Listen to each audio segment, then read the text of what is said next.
Most of the time, when it comes to the burden of proof, if someone is saying something or if someone having knowledge of something, the burden of proof always lies on them. But it is not always. Like, for example, if there is a superior inferior relationship or when there is a good faith relationship is available between two individuals, it is not that the person who is claiming something has to prove. It may be the other one who has to prove. Hey guys, welcome to my legal classes. This is Ganesh Pujari, and in the series of Evidence Act, we were discussing chapter 7, which is all about burden of proof discussed between section 101 to 114A. And here in this series, this is my 6th video where we are going to discuss section 111 and amendment section 111A. Now section 111 discusses about the good faith relationship and there who has the burden to prove. This is a little different concept but very interesting concept. Not taking much of your time, let's get into the first slide. Section 111 discusses about proof of good faith in transactions where one party is in relation of active confidence. Before getting into any discussion and understanding the section, let us quickly go through the provision. It says, where there is a question as to the good faith of a transaction between parties, one of whom stands to the other in a position of active confidence, the burden of proving the good faith of the transaction is on the party who is in a position of active confidence. If I have to explain this particular section in layman's language, when you see the section, you see the term active confidence. Active confidence is nothing but a relationship where there is superior-inferior concept is available. Like for example, there are two persons, one Mr. A and one Mr. B. Now, when you see the relationship between them, A is in dominating position whereas B is in inferior position. That means A can easily influence in B's decision. Now that is called active confidence. When such relationship is there, if the position of the person who is claiming in the court that I was being fraudulently got into this kind of transaction, or if there was any kind of misrepresentation by the other party which was in dominating position, here the person that is in our illustration, that is B, if B is claiming that the burden of proving that none of such was done is on Mr. A. Now whoever is having the superior position or the dominating position in that particular relationship has the burden to prove that there was no fraud or misrepresentation whatsoever. The person who is at inferior level or who can be influenced, he can say that, and the person who is at dominating position has to prove that no, there was nothing like that. That's all about section 111. While I assume that by now section 111 is very clear for you, I want to take one more step to make it 100% clear. For that, let's move to the second part of the page where I have small charts.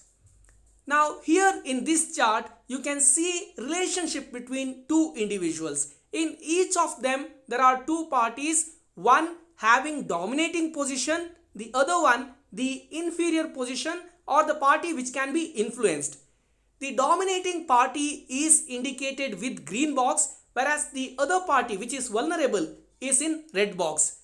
Like for example, we have father-son relationship where father has the dominating position and son is the inferior party or who can be influenced by the father. Likewise, I have master-servant relationship, teacher-student relationship, principal-agent relationship, doctor-patient relationship, lawyer-advocate and client relationship, lawyer and advocate, whatever you can choose. There, the relationship between such legal professional with client relationship, and then religious guru with devotee, their relationship. Here, one party is having the dominating position and the other party can be influenced by such dominating parties. To remember, you can remember father, master, teacher, doctor, lawyer, all are almost ending with ER, whereas the other side, servant, student, agent, patient, client, you can see them as ending with NT. Now that's how you can remember few of the example. That's just a trick.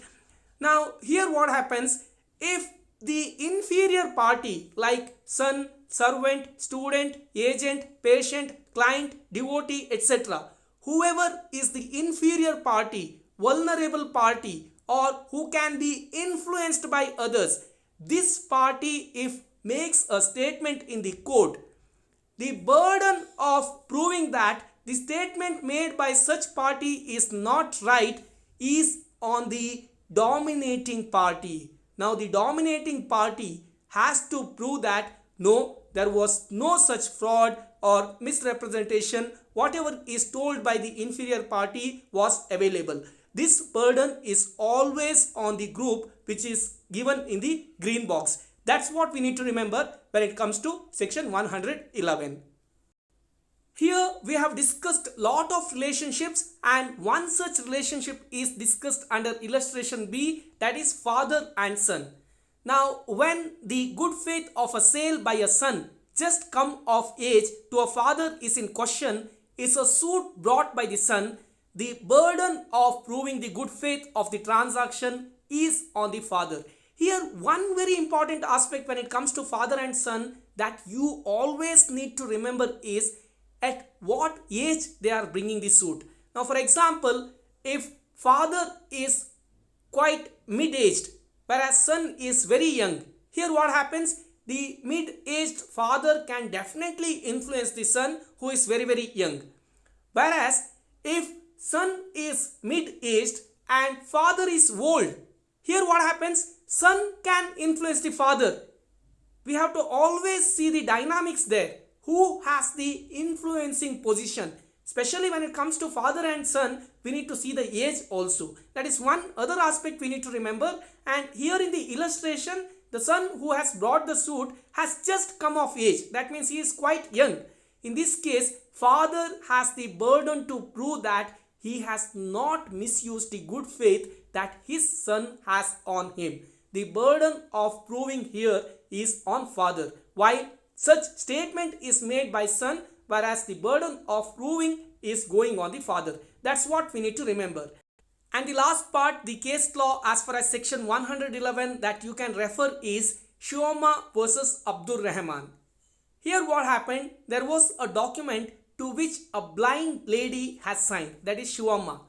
Now Shioma tells in the court that I don't know which document I have signed and what are the contents in it. Here in this case, Abdur Rahman has the liability to prove to the court that Shioma knew that what were the contents of the documents, as well as after knowing that also she has signed to that particular document. All of that needs to be proved by Abdur Rahman. That is what held by Andhra Pradesh High Court in this particular case law. Then comes the amendment section, section 111A, which discusses about presumption as to certain offences. Here, if there are any accused of having committed any offences listed in clause 2 of section 111A, what should be the presumption that court should have is discussed in detail. Now, before even getting into clause 1, let us try understand what are the offences listed under this particular section that is been listed in clause 2. Basically, this discusses about 4 important sections from IPC, that is section 121, 121A, 122 and 123. And they are discussing about waging or attempting to wage war or abetting waging of war against the government of India, or conspiracy to commit offences punishable by section 121, or collecting arms etc. with intention of waging war against the government of India, or concealing with intent to facilitate design to wage war, or criminal conspiracy or attempt to commit or abetment of an offence under section 122 or 123 of IPC. Now, under these sections, if anyone is accused of having committed any offense, in that case, what should be the presumption?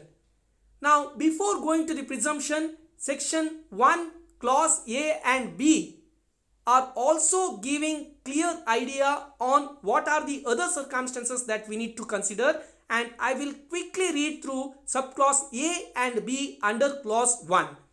And these say any area declared to be a disturbed area under any enactment for the time being in force, making provision for any suppression of disorder and restoration and maintenance of public order of any area in which there has been over a period of more than 1 month extensive disturbance of the public peace, and it is shown that such person had been at a place in such area at a time when firearms or explosives were used at or from that place to attack or resist the members of any armed forces or the forces charged with the maintenance of public order acting in discharge of their duties. Here it shall be presumed by the court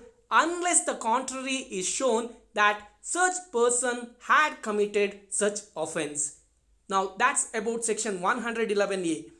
I am not trying to make it easy because here every single word is very important. First thing, we need to understand the 4 important sections from IPC which are basically fighting against India or waging war etc. against the government of India.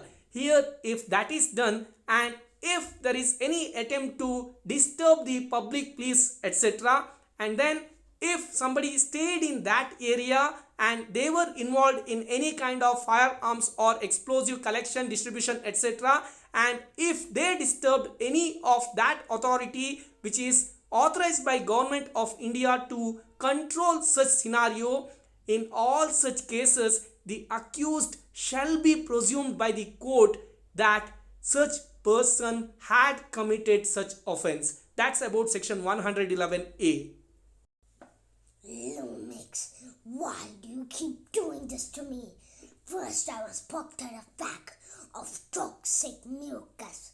Next I was set on fire again. And now you dress me up as a clown? I used to contact Scott Cawthon immediately. You guys should all be fired. Nishan, what happened to your voice? Nothing, Papa. That's how Clown, Springtrap and all the other Springtraps speak. With that, I'm concluding this session. Please subscribe our channel. Please like, share and comment our videos. Thank you. Bye-bye.